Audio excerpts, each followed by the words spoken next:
وداعيا إلى الله بإذنه وسراجا منيرا সম্মানিত ভাই ও বোনেরা, যে যেখানে আছেন আপনাদেরকে লক্ষ্য করি, কিন্তু আমি এত রাত পর্যন্ত প্রিয় নবীজির মুজিজা প্রয়োজন বোধে মুজিজা সমালোচনা করতেছি। এবার আরেকটি মুজিজা কথা শুনুন। ইহুদি লাবিদ এমনে আস প্রিয় নবী সাল্লাল্লাহু আলাইহি সাল্লামের প্রতি জাদুর ঘটনা শুনুন। নবীজিকে মিশকাত শরীফ 534 নম্বর পৃষ্ঠায়, মুসলিম শরীফ দ্বিতীয় খণ্ড 221 নম্বর পৃষ্ঠায় উম্মুল মুমিনিন হযরত আয়েশা রাদিয়াল্লাহু আনহা হতে বর্ণিত, তিনি বলেন, একবার রাসূলুল্লাহ সাল্লাল্লাহু আলাইহি সাল্লামের উপর জাদু করা হয়। ফলে তার অবস্থা এমন হয়ে গিয়েছিল যে তার ধারণা হতো তিনি কোন একটি কাজ করেছেন, অথচ তা তিনি করেন নাই।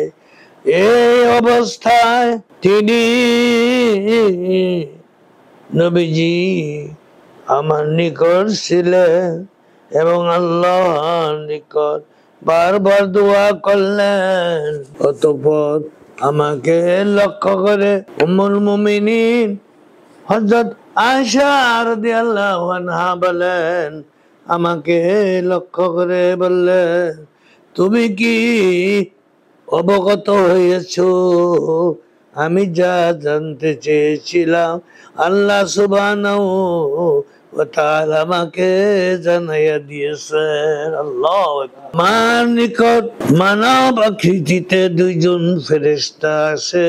তাদের একজন আমার মাথার কাছে এবং অপরজন আমার পায়ের কাছে বসে পড়ল।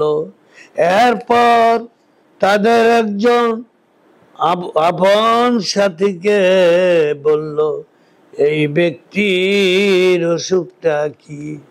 নবীজির কথা কয়, এই ব্যক্তির অসুখটা কি?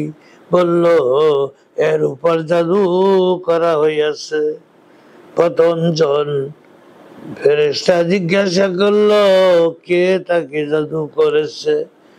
আরেক ফেরেশতা জবাব দিল, সে জবাব দিল, ইহুদি লাবিদ ইবনে আসম জাদু করেছে। প্রথম ব্যক্তি অর্থাৎ ফেরেশতা জিজ্ঞাসা করলো, তা কোথায়? দ্বিতীয় জন বলল, জারওয়ানের কূপের মধ্যে। আল্লাহু আকবার। উম্মুল মুমিনিন আয়েশা রাদিয়াল্লাহু আনহা বলেন, অতঃপর নবী সাল্লাল্লাহু আলাইহি সাল্লাম তার কতিপয় সাহাবী সহ সেই কূপের কাছে গেলেন। এরপর বললেন, এই সেই কূপ। নবীজি বলেন, এই সেই কূপ যা আমাকে স্বপ্নে দেখানো হয়েছে।